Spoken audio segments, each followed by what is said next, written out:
이에 다니엘은 왕이 바벨론 지혜자들을 죽이라 명령한 아레기로 가서 그에게 이같이 이르되 바벨론 지혜자들을 죽이지 말고 나를 왕의 앞으로 인도하라. 그리하면 내가 그 해석을 왕께 알려드리리라 하니 이에 아리옥이 다니엘을 데리고 급히 왕 앞에 들어가서 아뢰되 내가 사로잡혀온 유다 자손 중에서 한 사람을 찾아내었나이다. 그가 그 해석을 왕께 알려드리다 하니라. 왕이 대답하여 벨드사살이라 이름한 다니엘에게 이르되 내가 꾼 꿈과 그 해석을 내가 능히 내게 알게 하겠느냐 하니 다니엘이 왕 앞에 대답하여 이르되 왕이 물으신 바 은밀한 것은 지혜자나 술객이나 박수나 점쟁이가 능히 왕께 볼 수 없으되 오직 은밀한 것을 나타내실 이는 하늘에 계신 하나님이시니라.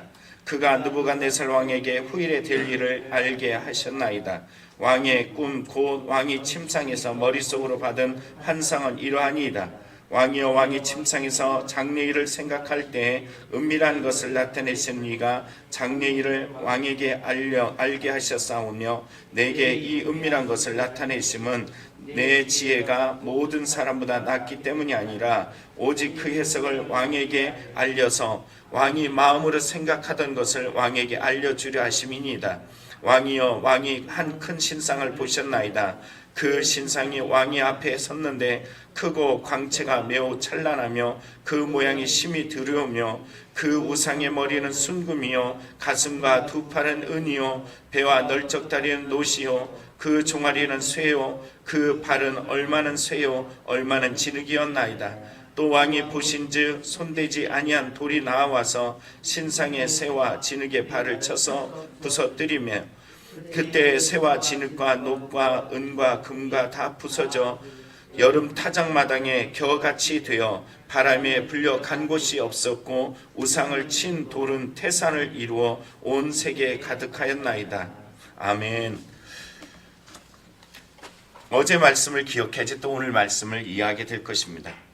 어제 제가 이 가림막을 했는데도 마스크 한다 그랬더니 인천시에서 이야기를 해줘서 오늘 가림막이 있으면 마스크를 하지 않아도 된다라는 이야기를 듣고 오늘 또 자유롭게 되었습니다. 자, 느부갓네살 왕은 자신이 꿈을 꿨어요. 사람이 제가 꿈을 꾸면 여러분 꿈을 알 수 있어요?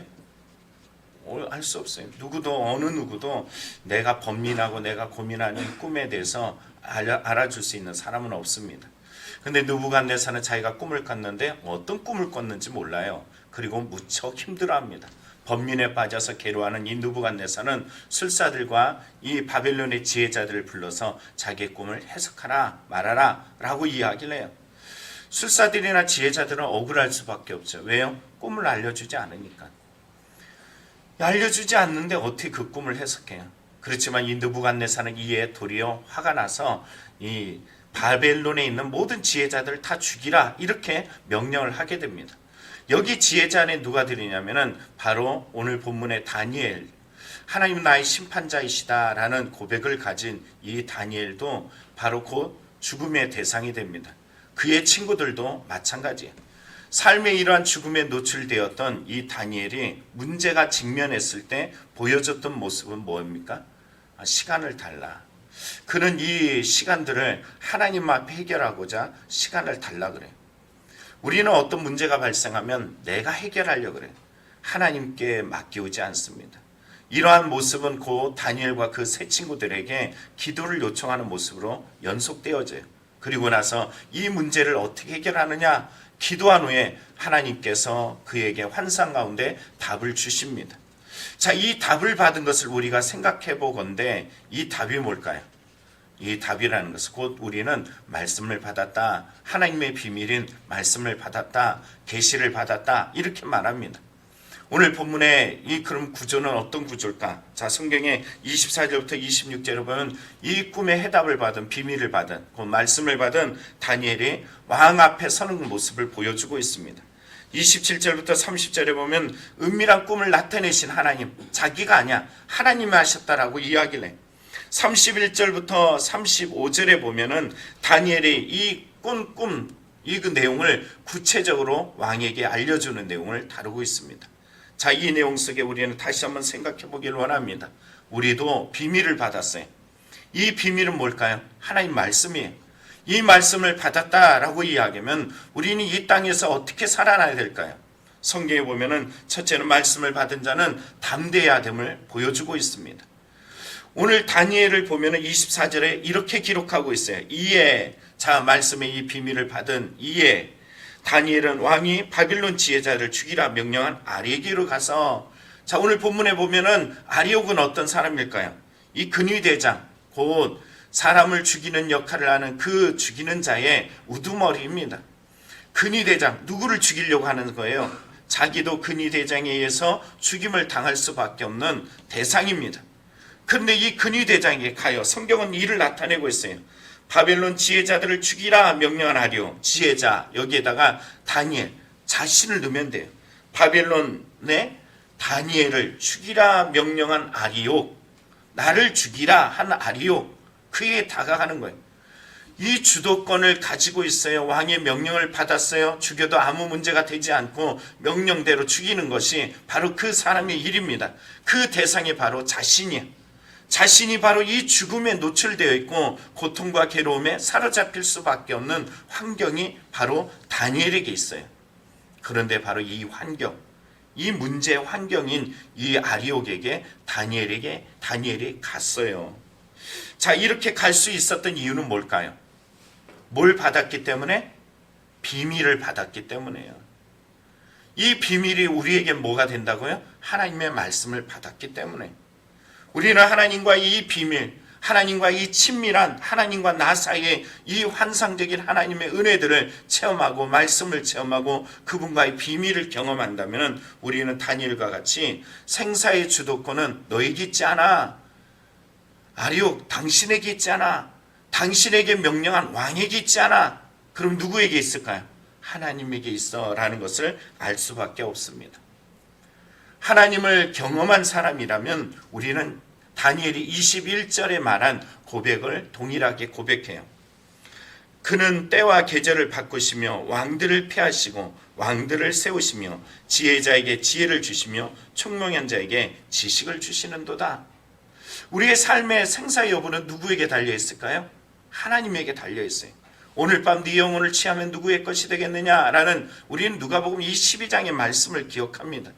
우리의 삶의 생사와 복이 하나님께 있습니다. 하나님께 있습니다. 라고 이야기하면서 우리는 벌벌벌 떨며 좌절하며 낙심하며 일어서지 못하는 나약함을 가지고 있어요.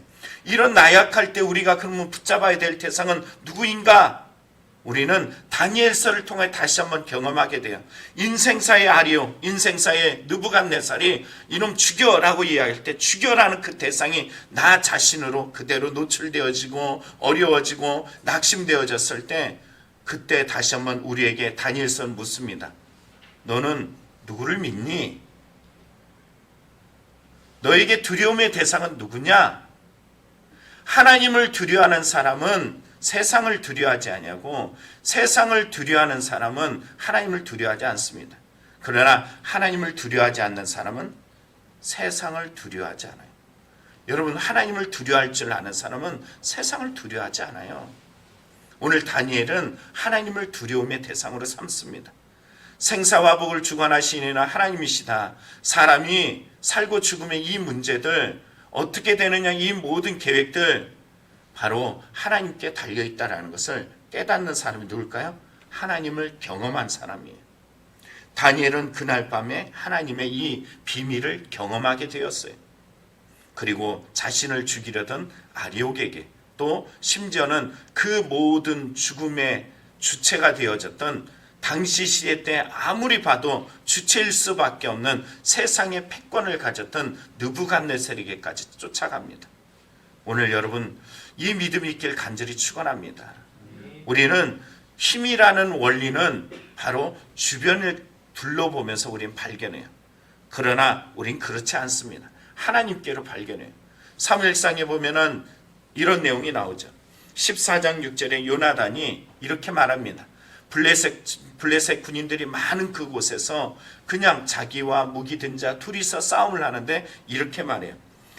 무기를 들 소년에게 이르되 우리가 할례 받지 않는 자들에게로 건너가자. 여호와께서 우리를 위하여 일하실까 하노라.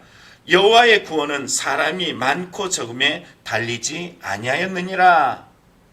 여러분, 그럼 누구에게 달렸어요? 하나님께 달려있다라는 거예요. 우리는 다윗이 골리앗을 물리칠 때 아무리 봐도 골리앗의 시선으로 똑같이 말해요.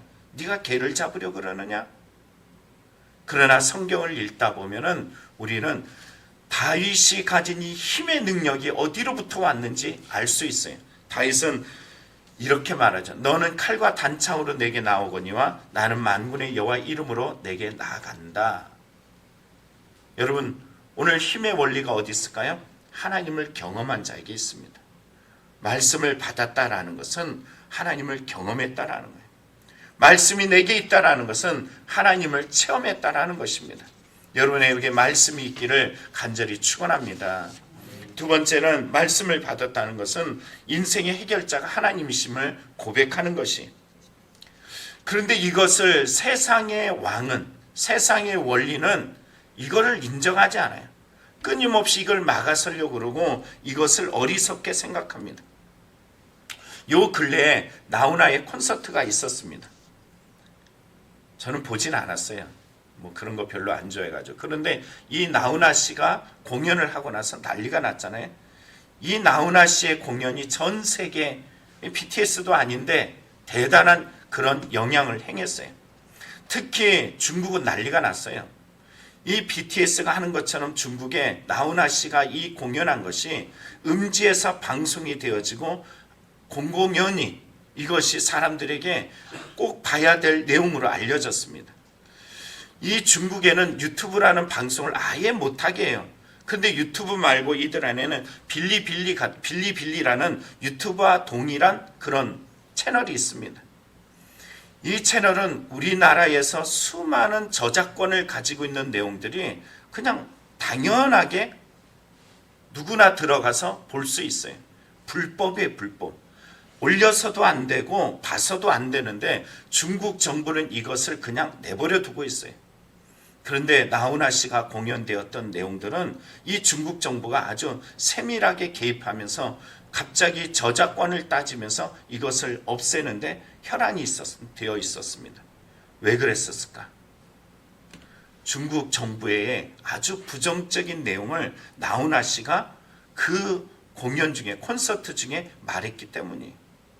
자기들에게 불합리한 또는 부정적인 내용을 다루면은 이 인민들이 일어나서 자신들에게 부정적으로 이 반감을 가지고 인민이 일어날 것이다 라고 이야기했는데 나훈아 씨가 이런 말을 합니다. 국민을 위해 걸었다는 왕이 대통령을 본 적이 없다. 이 나라를 지킨 것은 여러분이다. 힘이 있으면 나쁜 위정자가 생길 수 없다. 국민의 힘이 중요하다. 이런 얘기를 했어요. 이 말에 중국 정부가 난리가 난 거예요. 갑자기 검열을 하고 지우고 보면은 법적으로 접촉을 하겠다. 이런 말들을 막 내세우면서 이 유튜브상에, 이 인터넷상에 난리가 난 거예요. 국민들은 바로 이것을 보면서 정신이 깨어나면서 우리가 뭐 하는 것이야? 우리 왜 이래? 이러면서 현 정부에 대해서 반감을 가지고 깨어나는 시간이 되었다는 거예요.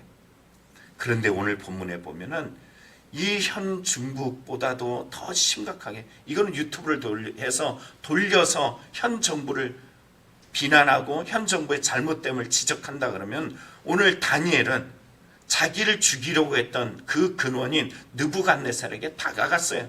직접 그 앞에 가가지고 뭐라고 이야기하느냐? 자, 27절 28절에 이렇게 말합니다. 다니엘이 왕 앞에 대답하여 이르되 왕이 물으신 바 은밀한 것은 지혜자나 술객이나 박수나 점쟁이가 능히 왕께 보일 수 없으되 오직 은밀한 것을 나타낼 수 있는 하늘에 계신 하나님이시니라. 여러분, 이 말이 어떤 말인지 아시죠? 느부갓네살은 자기가 꿈을 꾸고 번뇌에 빠지고 고통하다 힘들어서 이 문제를 해결할 수 없는 위치에 서 있어요.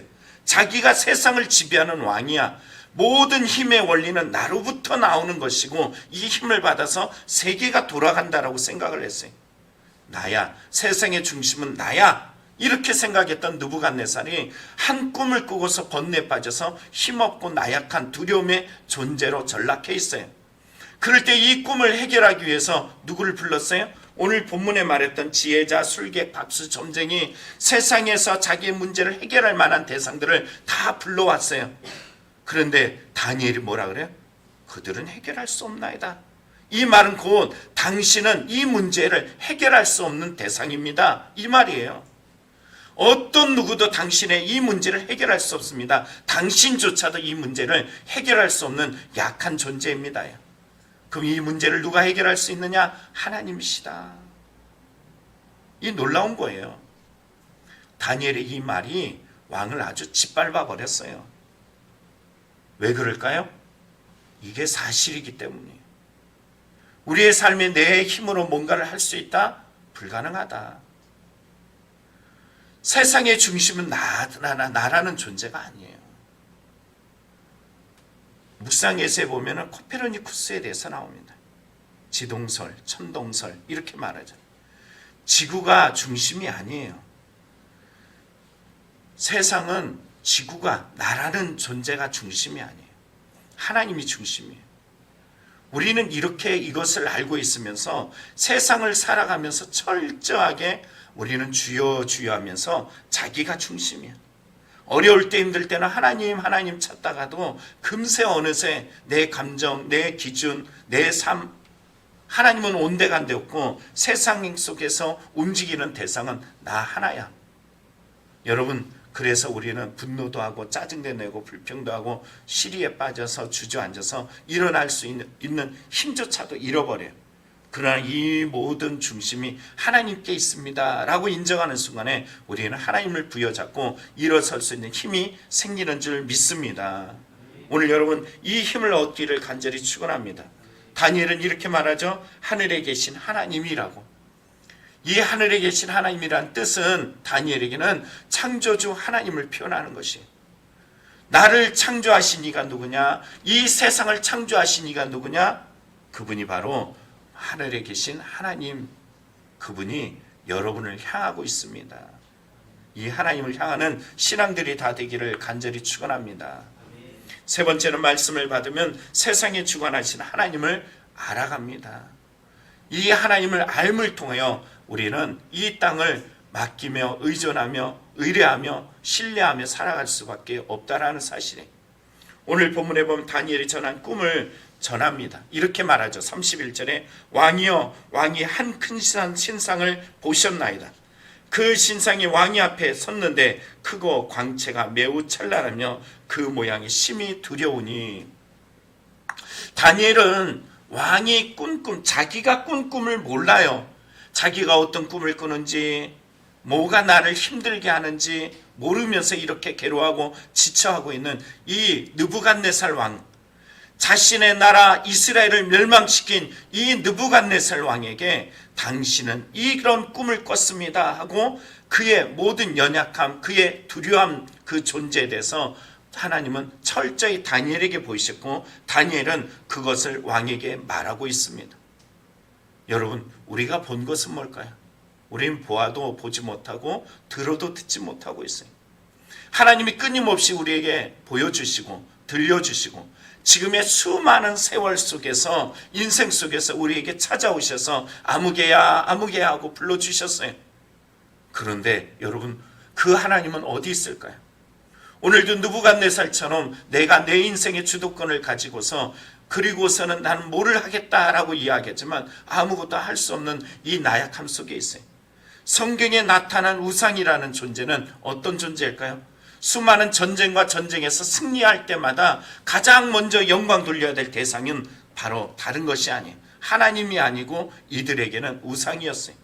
근데 오늘 본문에 이 우상을 성경은 이렇게 기록하고 있습니다. 우상의 모양은 머리는 순금이요, 가슴과 팔은 은이요, 배와 널쩍다리는 노시요, 종아리는 쇠요, 발은 쇠와 진흙이라. 그러나 이 느부갓네살 왕이 꾸었던 이 꿈, 이 수많은 우상, 이 한 우상의 그 화려함과 그 두려움의 모습이 왕이 손이 되지 않은 돌, 자, 이 왕하고 상관없어요. 사람과의 상관이 없어요. 이 돌, 뭔가를 주도하고 있는, 주도권을 가지고 있는 이 돌이 와서 이 신상을 부숴버립니다. 이 부숴버렸던 내용을 34절에 이렇게 말하죠. 또 왕이 보신즉 손대지 아니한 돌이 나와서 신상의 새와 진흙에 발을 쳐서 부서뜨리매. 이 신상을 완전히 부서뜨렸어요.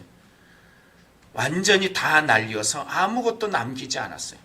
결국 느부갓네살 왕의 시대도 그 이후의 시대도 어떤 시대도 이 어디서 굴러왔는지 모를 이 돌, 사람이 손대지 않은 이 돌, 사람과의 상관없는 이 돌, 모든 것들은 결국 그에 의해서 이 화려함과 이 힘과 이 능력은 아무것도 아니게 된다는 사실이에요. 여러분, 우리의 인생을 보세요. 내가 뭔가 대단한 것 같다가도 아무것도 아니게 되잖아요. 얼마 전에 운명을 달리한 여러분 삼성의 회장을 보세요.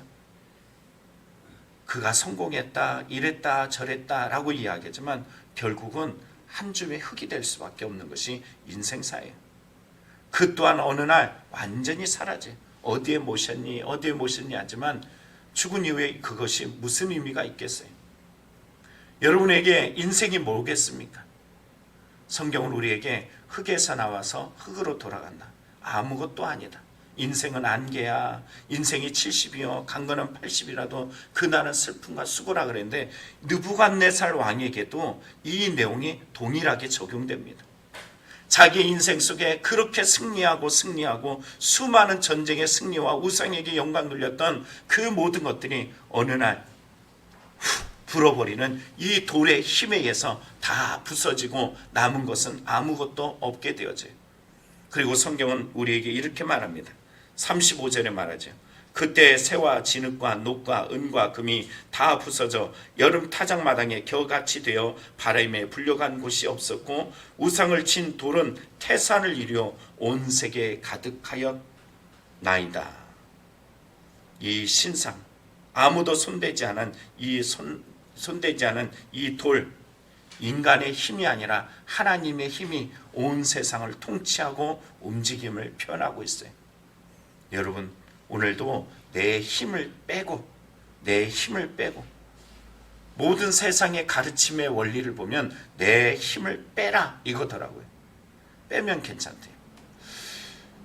어느 분이 이런 얘기를 합니다.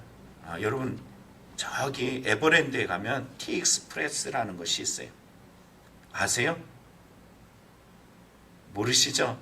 한번 가서 타려 그러면 앞에 딱 서기만 해도 숨이 턱 멈춰져요. 우리 이 아시아권에서 가장 크게 도는 어마어마한 이런 거예요. 그 기차 있잖아요. 기차 뭐라 그러죠? 롤러코스터라 그래요. 이 인생의 롤러코스터처럼 어마어마해. 근데 이렇게 확 떨어지는데 이 떨어지는 게 이 얼마나 무시무시한지 이 처음 타는 사람은 이거를 타면 앞에서 정말로 찔끔할 정도의 모습이에요. 근데 타는 법을 배웠어요. 이 무서운 롤러코스터를 탈 수 있는 방법은 이 떨어질 때 자기의 힘을 꽉 주면 아주 힘들다는 거예요. 그럼 어떻게 하면 되냐면 힘을 다 빼고 그냥 맡기라는 거예요. 맡기면 그러면 즐거워진대요. 하나의 인생의 그냥 롤러코스터, 하나의 놀이기구에서도 자기 힘을 빼면 내가 롤러코스터를 조종할 수 없는데도 힘을 주면 난 무척 힘들어요. 그러나 롤러코스터의 내 삶을 내 힘을 빼고 그냥 떨어질 때 손을 들고 와 하고 그냥 그대로 맡겨버리면 그럼 거기서 그냥 즐거움이 생긴다라고 이야기합니다. 여러분, 오늘 성경은 우리에게 말이야. 느부갓네살의 힘을 빼고 그리고 하나님께 맡기는 길이 살아나는 길이에요. 이 말은 곧 우리 인생사에서 하나님이 중심입니다 라고 이야기하면서 실제적으로 삶의 상황 보면 느부갓네살이나 나나 피차 일반 똑같은 마음을 가지고 자기가 중심으로 살아가는 우리의 연약함에도 하나님 앞에 철저하게 맡기며 인생은 안개야 먼지야 별것 아냐 하나님 앞에 맡기면서 살아가면 우리의 인생이 행복이 되고 기쁨이 되고 감사가 될 줄 믿습니다. 기도하겠습니다.